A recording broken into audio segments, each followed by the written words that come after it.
قال الشاعر: يا نفس أبو سلمى جليد العفيفة، يا نفس أبو سلمى جليد العفيفة، يكفيش يا نفسي من الهم كافي، من عاش متنومس وبطنه نظيفة، من ويش يا نفسي عسى الله يخافي، ومن هانته بطنه جعله كشيفة، يمشي مدني مثل كلب الملافي، ماشي من الدنيا حسيفة، وكل مخلوق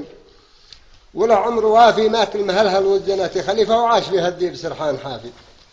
الفقر من عز النفوس الشريفة، والجوع من شيمة سباع الفيافي، كم لي معاني من عياها السخيفة، وجور ولا من سنين العجاف، يكتم من الصرخات ما هي عنيفة، واضحك وجرحي تحت الأضلاع خافي، وهمي دموع عيدي تسابق ذريفة، أسويت منها الحرايق مطافي، وتشوق أشواق العظات المريفة للغيث من بعد الجفا والجفاف، واخرج من الآهات روحها ظريفة، تلقى احترامها للنفوس النظافي، واخرج من الآهات روحها ظريفة، تلقى احترامه للقلوب النظافي، واصبر على أصحاب النفوس الضعيفة دي سبروا قطع العرى والقوافي، كالضيف لا شاف الجفا من مضيفة، يضويه من زاد الفسول العفافي، واحلق لضيفي في مواعي نظيفة، واشرب محقا واسقي الضيف صافي، صاحبي صاحبني بدرعه وسيفه، وصاحبي صاحبني متاه عوافي، يا بارق الليل هلا ما من قنيفة،